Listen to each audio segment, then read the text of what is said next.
Today on Outside the Box Reviews, we are taking a look at the JDF Studios Friday the 13th Part 3 Jason Voorhees Mask Kit. JDF Studios is one of the many companies out there that makes replica hockey masks based on the Friday the 13th film series. And this most recent Friday the 13th, they were running a sale where they were offering a discount on their Part 3 hockey mask kit, and I was tempted enough that I wanted to go pick one up. This entire kit shipped ran me about 30 bucks, which is roughly what I'd be spending on the NECA version. And the NECA Part 3 mask really just didn't seem all that appealing to me. I'm not a big fan of the coloration. I'm not a big fan of the paint job in general on it. So I thought, why not give this a shot and put my artistic skills to the test to kind of make my own Jason mask. I think the idea of doing Jason hockey mask kits are great for fans on a budget. And if you're really wanting to do some work, they even sell blanks where you have to cut the mask out yourself and do all the holes yourself. But you do save some money by doing it. The mask itself is made of an ABS plastic. It feels pretty sturdy. It's definitely a little on the thinner side. You can kind of bend it in your hands if you wanted to, but it really doesn't feel like it's going to break, which is something I was worried about when I heard it was a plastic mask, even though I knew ABS is usually pretty tough stuff. And the mask comes in a pure white. There's also another material, but white seems easy enough for a start for a Jason mask. As you can see on here, all the holes are pre-drilled, looking really nice, exactly where they should be. The eyes have a good shape to them. We have the pre-drilled spots here for the rivets that go on there, the snaps. Now I did mess up. There is an option to get the snaps already attached, and I must have clicked the wrong button, so I didn't get them attached. So I'm gonna have to go get a tool to actually attach them myself, but not a huge deal. You can even see, looking at the mask, there are some kind of almost imperfections to it that are movie accurate. It's just kind of lumpy and weird shaped in certain places, which is some great attention to detail here. Now I've heard this mask is somehow tied to the original screen used mask. I don't know if it's a mold of a mold or what, but it looks really nice. Flip around to the back, not really much to see here. There's kind of a different texture going on here on the inside, but nothing really to mention for the inside part here. As I mentioned before, this comes with all the pieces you need for the snaps. So these are little bits. You'd hook them together through the mask, and I guess you use the tool and make them stay where they're supposed to stay. So I'm just gonna go track down that tool. I think it's only like $6 on Amazon, and I'll just have to watch some tutorials and figure out how to actually do this part.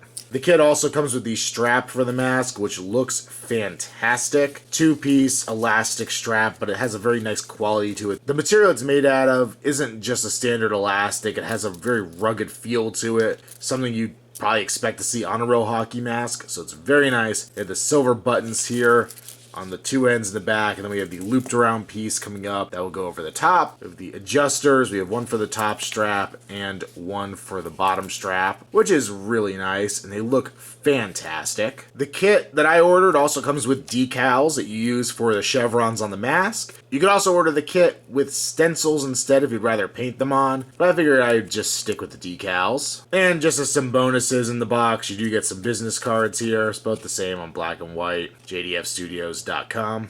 Friday the 13th decal, and it's hard to see here, but a Jason mask decal, which is pretty cool looking. I'm pretty excited about this. And for a comparison, here's the JDF Studios Part 3 mask next to the NECA Part 4 on the left, and the Fiberglass Masks Part 6 on the right. Now, out of these three, the NECA mask is by far the heaviest. The JDF Studios and the fiberglass masks are, as near as I can guess, roughly the same weight, though having the straps on the Part 6 mask, I'd wager to bet they both weigh about the same when everything's assembled on the Part 3. This JDF Studios being plastic, the only plastic one of the bunch, is the only one of these that will actually kind of bend and give to the touch, but I am very confident that once I get this thing painted up, it'll be closer to the level of the fiberglass mask version rather than the NECA one. Or at least I'm hoping my painting skills will take me that far. So let's see what I could do with this.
so here is the kinda sorta completed version of the mask. I actually made one critical error right at the end making this, so I think I'm actually gonna have to strip the paint off and start from scratch. But it's close enough to what I was hoping it would be that I figured I'd go ahead and shoot this portion of the video. And basically what I did that screwed everything up was I applied a clear coat to the mask when I was done with it. I was happy with it, and I'd done a matte clear coat over top of it. Thought it looked good, but I was thinking a glossy clear coat would actually look better. I put on a glossy clear coat, and you can kind of see throughout here it just cracked everywhere. It dried in a weird way and just does not look how I intended it to look here. So that is kind of a bummer. You can see on the sides here, it actually came out just fine, but on the front, it just isn't looking so hot. But I don't think that's too big a deal. It honestly doesn't seem like it would be too hard to go over and redo the paint on here. The biggest challenge will be just masking off the chevrons when I go to do the weathering so they don't get super weathered up or anything. But I think the overall mask looks good. The chevrons applied really well. The snaps are a bit of a pain to get in there. These ones needed a special tool, though you can buy the mask with them already attached, which I didn't do by accident. But some of the other masks on the site, there's different means to attach these snaps or whatever the mask has in that case. Some are rivets, some are actually screw-on bits. So that's not across the board with any of these masks. I think the decals look really good. I actually forgot to film applying them to the mask, but they're a really nice vinyl-y red here. They look good. And overall, I'm pretty darn happy with the mask.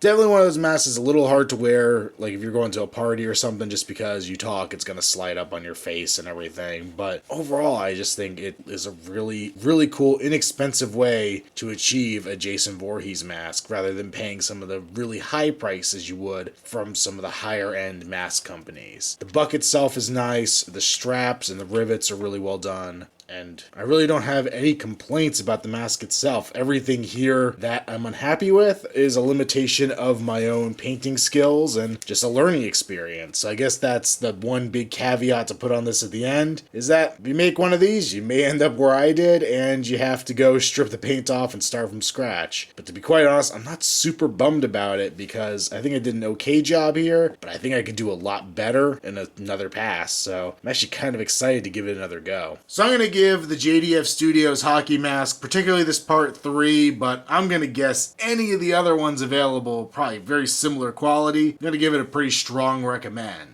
Beyond buying the mask kit itself, I probably spent around 15 bucks, maybe a little less, for everything I used to create this mask. Basically 2 cans of spray paint, the tool to attach the snaps, and then some dollar paint from Walmart that worked pretty well for doing the weathering. So a fairly inexpensive project. And while it might take a little practice to get the exact formula down for getting them weathered to look just how you want it to, I think it's worth the extra work to get something looking so cool. Make sure you follow me on Instagram, username Outside the Box Reviews. Also check me out on Facebook, link below. And until next time, this has been the Outside the Box Reviews. Stay tuned for more to come.